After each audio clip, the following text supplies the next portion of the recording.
Hello दोस्तों, welcome to my channel. आज के वीडियो में हम लोग देखने वाले हैं झारखंड का एक प्रमुख साहित्य खोटा साहित्य, खोटा काटें पैदे खंडी।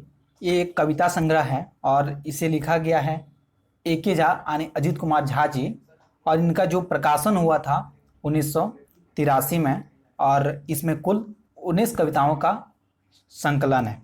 तो इस कविता का जो सीरीज है, इसमें एक एक करके 19 कविता हम लोग देखने वाले हैं।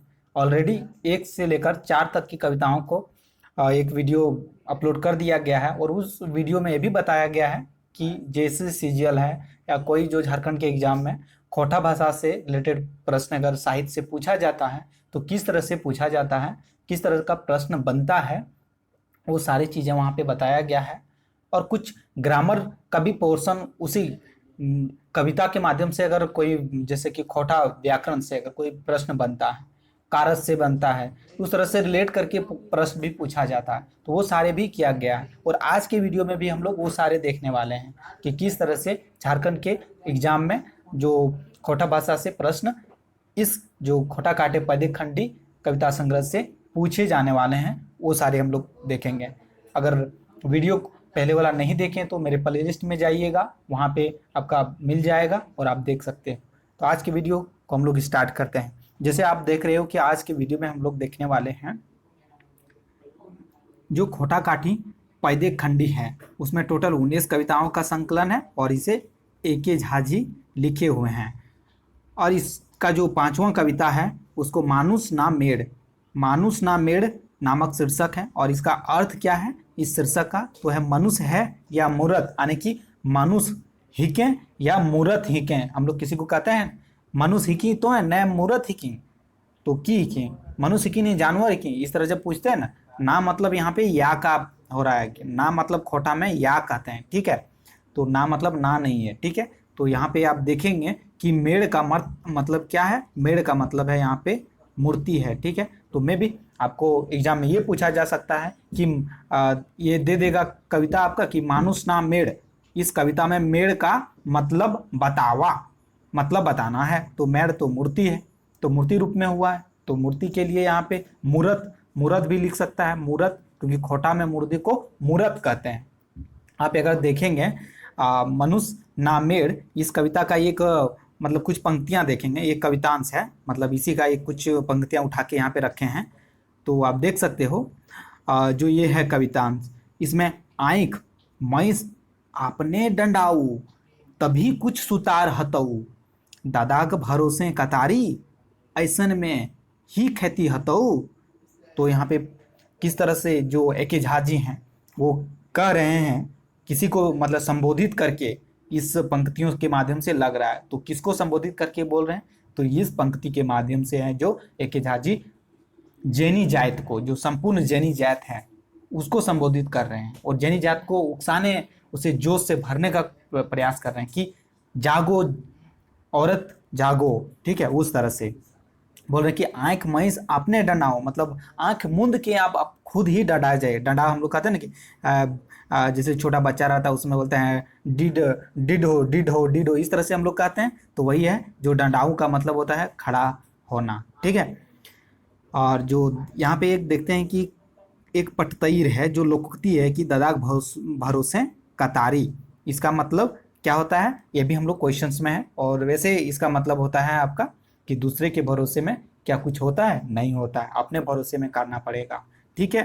तो ये चीज़ है, इसका कवितार्थ अगर देखिए, इस कविता को अगर आप पढ़ते हो कि मनुष्य ना मेड़, तो आपको अगर कुछ शब्दों में कहना है तो आप ये कहिएगा, ये समझिएगा कि कवि स्त्री जो है, कवि इस कविता के माध्यम से कहता है कि स्त्री जाति को संबोधित करते हुए कहते हैं, तुम मनुष्य हो या सजी धजी माटी की मूरत, यदि तुम मनुष्य हो तो ऐसी दुर्दशा क्यों है, तुम अपनी उत्थान का प्रयास क्यों नहीं करती, दूसरे की भरोसे में क्यों हो, खुद प्रयास करके विकास करो, वरना पुरुष जाति के भोग्या यानी भोग्य की वस्तु बनकर रह जाएगी।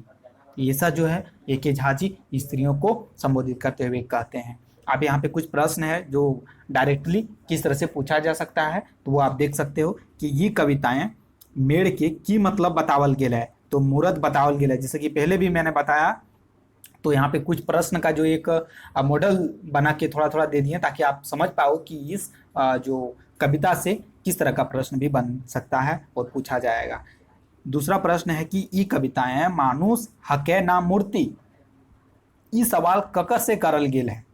तो जैसे आप देख रहे हैं कि संबोधित जो है स्त्री जात को कर रहा है, तो यहाँ पे किसको कहा रहा है, जेनी जात। हम लोग जो खोटा में है स्त्री को जेनी कहते हैं, ठीक है, तो इसीलिए जेनी, संपूर्ण जो जेनी जात को। तीसरा प्रश्न में है कि ये कविता में कवि की कहल खोजे हथी, क्या कहना चाह रहे हैं कवि जी। तो यहाँ पे आदर जब भी हम लोग किसी को देते हैं तो वहाँ पे हाथ जोड़ देते हैं, ठीक है, आदर बड़े को जब हम लोग कुछ बोलते हैं कि आओ बैठो, इस तरह से जो है चीजें हथी, ठीक है।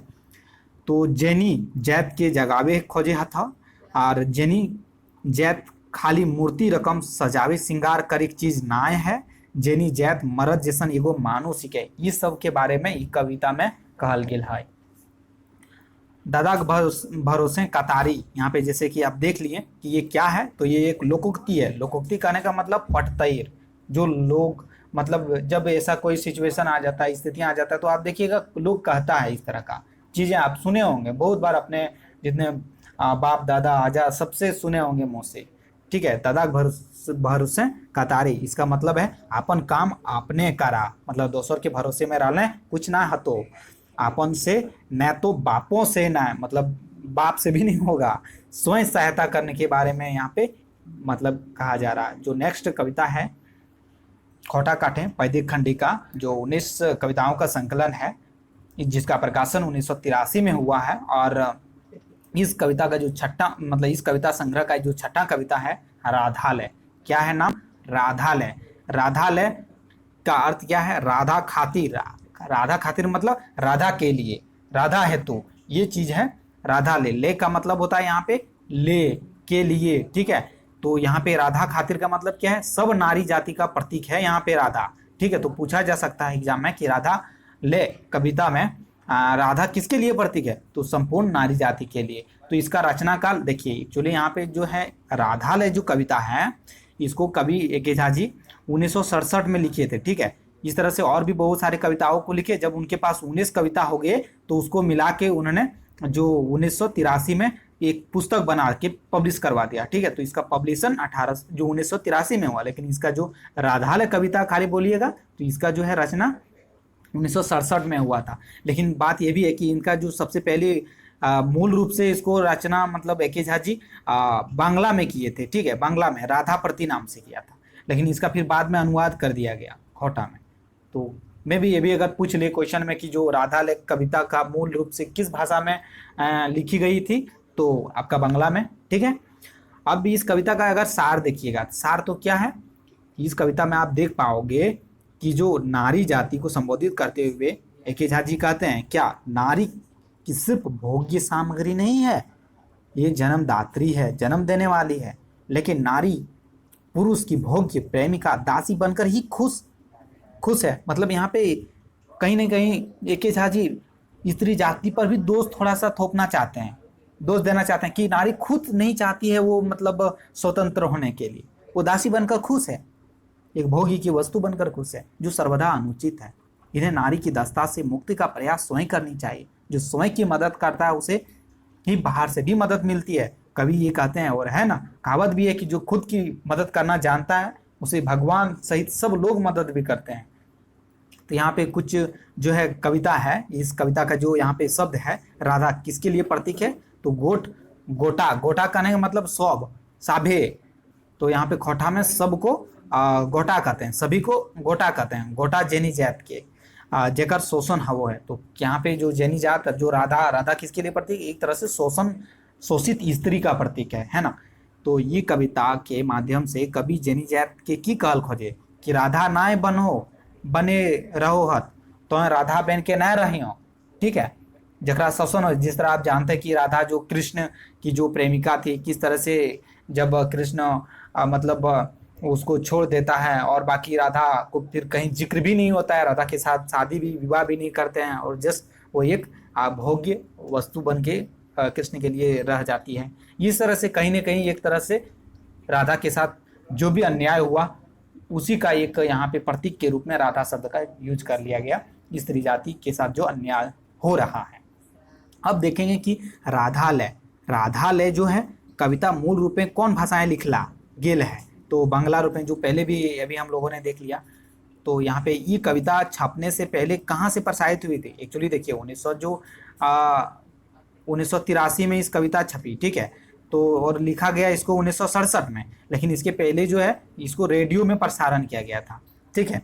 तो राधालय कविता में ले कौन कारक विभक्ति है, तो ये चीज काफी इंपॉर्टेंट है। इस जो प्रश्न है ना आपका, इसमें सबसे ज्यादा अगर इंपॉर्टेंट है ना तो यही वाला प्रश्न। क्यों? क्योंकि ये व्याकरण से रिलेट करके पूछेगा क्वेश्चन कि ले कौन विभक्ति है। तो आप जानते हैं कि ले जो है संप्रदान कारक है। क्यों? क्योंकि संप्रदान होता है किसी के लिए आप कुछ चीजें लेके जाते हो ना, जैसे कि यह राम के लिए है, यह पुस्तक राम के लिए है, तो वहां पे एक संबंध जैसा ही होगा, लेकिन मतलब के लिए या ले, तो खोटा में के लिए को ले कहते हैं खाली, ठीक है। तो उसी लिए ये पे संप्रदान कारक का प्रयोग हुआ है। आप जैसे देख पा रहे हो कि जो नेक्स्ट हम लोग कविता देख रहे हैं यहाँ पे साध है ना।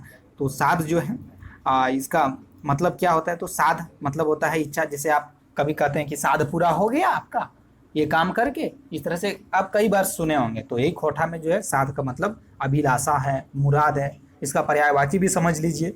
और इस कविता का भी जो है 1967 में ही रचना हुआ है, लेकिन प्रकाशन जो है इस जो खोटा काटे पैदिक खड़ी में 1900 जो है 83 में हुआ है, ठीक है। कविता का मूल भाव है, इस कविता के माध्यम से कवि ने अपनी इच्छा व्यक्त की है कि मनुष्य हर प्रकार की गुलामी से मुक्ति होकर उन्नति के मार्ग पर बढ़े। तो यहाँ पे अपना इच्छा प्रकट किया है। तो यहाँ पे आप देख सकते हैं कि कवि जो है अपन जे कसम से क्या करने की बात करते हैं, तो धोखा से यहाँ जबरन चिकने घाव देल है। यहाँ बोलते हैं कि अगर यहाँ पे जितने है कि धोखा देकर जबरदस्ती चिकने घाव देल गया, मतलब घाव भी एहरन दिए गए कि मतलब चिकना ही दिखे है, वो घाव के भरे खातिर जे मरहम पट्टी की बात यहाँ कहे, या जे चताइल है, चिपाइल है, मतलब जे लोग के मतलब शोषण भे गए है, शोषित लोग है, वो सब के ऊपर दया करे कि यहाँ पे बात करल गए। इस कविता में मूल उद्देश्य क्या है? तो शोषित घायल के मदद करे क्या, ऊपर इच्छा के पूर्ति करे में सहायता करे। अब जो 8वां कविता है कविता कानना। कविता कानना मतलब कविता जो है रो रहा है, इसका अर्थ क्या है? कविता का रोना। इसका जो रचना काल जो 1981 में एक्चुअली रेडियो में प्रसारण के द्वारा इसकी जो प्रस्तुति किया गया, ठीक है। इस कविता का मूल भाव है, इस कविता के द्वारा कवि तत्कालीन साहित्य रचना के मुद्दे को लेकर चिंतित है, यानी जो भी साहित्य रचनाएं हो रहा था उसको लेकर, उस विषय को लेकर, विषय वस्तु को लेकर। कहते हैं कि अधिकांश कवि श्रृंगार और भक्ति पर कविताएं लिख रहे हैं, जबकि समाज में कई प्रकार के अन्य समस्याएं हैं जिस पर लिखा जाना अति आवश्यक है, और कवि लोग लिख नहीं रहे हैं, है ना। तो इस कविता में कोई प्रश्न है, देख लीजिए कि ये कविता में कविता के कौन रूप देखावल गेल है। तो यहाँ पे आप देख पा रहे हो जैसे कि कविता के मानवीकरण करल गेल है, यानी कि जे कविता है ओकरा देखल गेल कि एगो किरो गिदर या कोनो आदमी किरो काने है, वो रूप में बतावल गेल है। मतलब एक कविता एगो कोनो आदमी के रूप में ओकरा प्रस्तुत करल गेल है कि वो आदमी के अगर दुख भेले, आदमी के परेशानी भेले, किरो काने लागे, वो चिंता हवे सर, वो यहाँ पे कविता के भी चिंता भी रहा है अपन यार का दुख के जाहिर करे खातिर कानो है। तो यानी कि यहाँ पे जो कविता के पर्सोनिफिकेशन कर दिया गेल है, मानवीकरण कर दिया गेल है। ये इम्पोर्टेंट भी है, कविता किस लिए रो रही। तो अब यहाँ पे बताया गया कि कविता का रोना, तो कविता आखिर रो क्यों रही है, इसका कुछ तो रीजन होगा। तो यहाँ पे रीजन भी बताया है कि झाजी क्या बताएं कि इसके क्षेत्र लगातार सीमित हो रहा है, इसीलिए इसका जो है मनोरंजक चीज मानो है तकर चलते आगे खाली सब लोग कविता के मनोरंजक के चीज मानक करे है यार, एकर में मतलब मौज मस्ती के चीज कि खाली पढ़ ले मौज मस्ती, एकर से कोनो नॉलेज ना ले रहा है तकर खातिर कविता में भटियाली रूप देखल से कि कविता में क्यों भटियाली रूप भी मतलब भरल जा करे, वो सबके चलते कविता अब रोवक करे, है ना। अब तीसरा इसी में प्रश्न देखिए कि कुछ इसी का कवितांश है कि कविता का रोना, इसका कविता एक मतलब कुछ पंक्तियां लिया गया है, उसके बारे में क्वेश्चन इस तरह पूछा जा सकता है आपका कि ओइझन बड़ गाछे की माइन जकर परसल छाई हरेक मैधे हजारों झूर डोरा लुरवाई। आखिर कहने मतलब यहाँ पे ऐसन करे मतलब कह रहा है कि वैसे बड़ बड़ा बड़ा गाछ का क्या मतलब है जिक्रे मतलब जिसका जो छांव होता है, झपरल, जैसे अगर बड़ा गाछ है तो उसका झपरल होता है, तो उसके नीचे में छांव भी बहुत ज़्यादा होता है। और उसके छांव के नीचे में जितने छोटे छोटे पेड़ पौधे होते हैं, छोटे छोटे पौधा सब, घास झूर, वो सब क्या होता है, लरुआने लगता है, मरने लगता है। तो वही यहाँ पे बोला जा रहा है। तो इसका मतलब क्या है, तो बड़ गाछे झूर के छोट छोट गाछ जो है लरुआए जाए, इसका मतलब यही है। अब दूसरा कवितांश इसी में देख लीजिएगा कि वो मोराई डेमनी से की बप्पा, जब हिने हुने कते लाख, मोर हत भूखे पटपट, टउआई, टउआई मतलब रोना। ठीक है, तो यहाँ पे आप जैसे देख रहे हो, इसका मतलब क्या है, अर्थ बताने के लिए बोला है। तो आपको एग्जाम में भी ऐसा ही एक कवितांश दे देगा और उसका अर्थ बताने के लिए बोलेगा। तो इसका मतलब क्या है कि धान रहलों पर भूखे मरोहत, अर्थात कहने का मतलब यहाँ पे जैसे देख रहे हैं आप कीजिए, वो मोरोई डेमनी से की बप्पा, वो अगर मर रहा है तो डेमनी के की फर्क पड़े वाला है, कुछ न। जब हिने हुने कते लाख, इधर उधर बहुत मतलब पड़ल है, मतलब बहुत सारा धन दौलत भी है, तो भी मोर हत भूखे पटपट, बहुत ही आदमी मर रहा है। जैसे इसमें क्या स्थिति दिखाया गया, तो इसका पे यहाँ पे भारत धनी है, मतलब भारत अमीर है, लेकिन यहाँ के जो लोग हैं वो सब गरीब हत। झारखंड भी जैसे जानते हैं कि झारखंड जो है खनिज प्रधान देश है, और ये खनिज से संपन्न देश है, तो ये धनी भी है। इसका सारा अगर उचित इस्तेमाल किया जाए तो ये बहुत धनी स्टेट बन आ जा सकता है, लेकिन फिर भी यहाँ झारखंड के आप जानते हैं गरीब है झारखंडी साहब।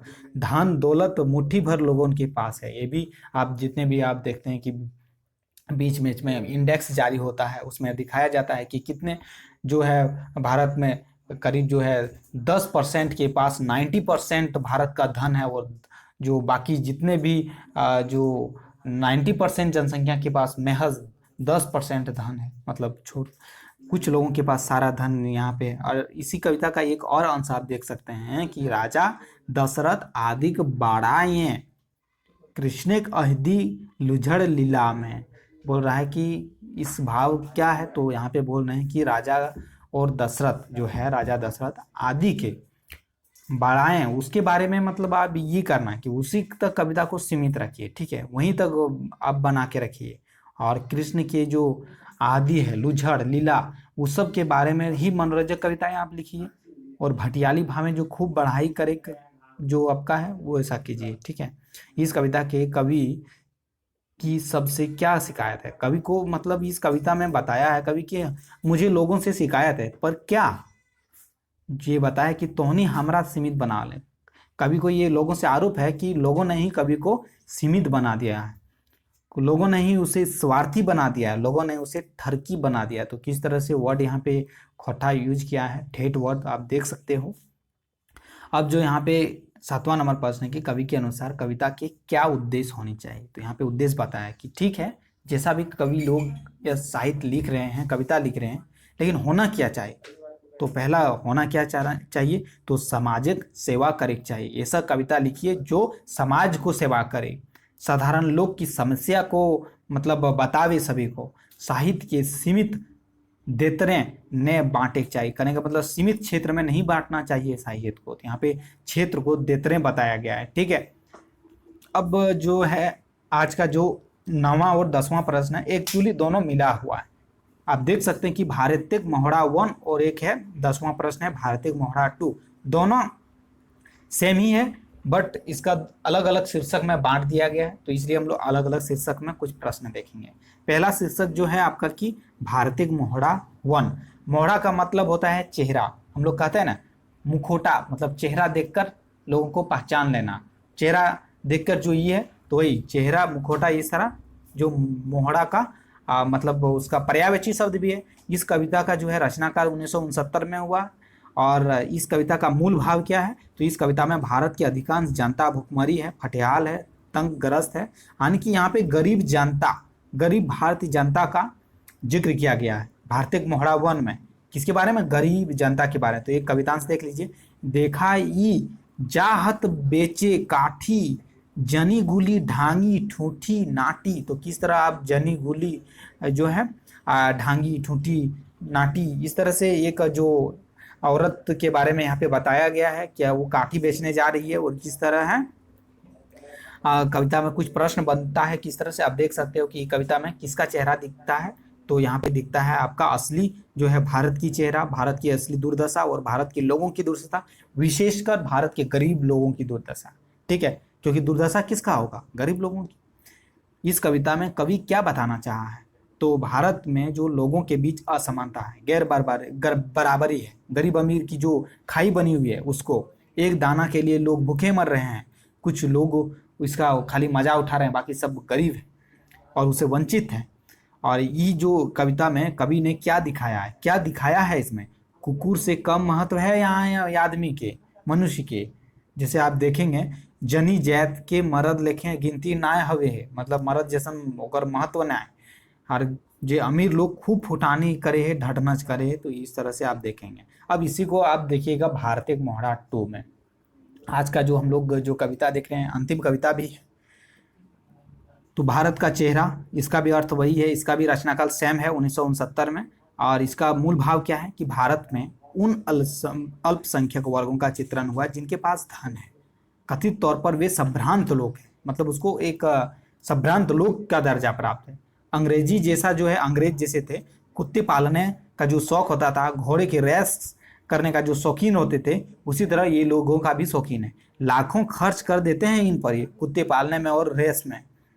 फिर कवि आगे कहता है कि यह भारत का असली चित्र नहीं है, असली चित्र गरीबी है, जिसे भारत के मोहरा 1 में दिखाया गया। जो कविता आप देखा यहाँ पे, भारत मोहरा 1, तो ये बोल रहे हैं कि ये असली चित्र है, भारत का यही असली चित्र है। भारत मोहरा 2 वाला तो जस्ट दिखावा है लोगों का।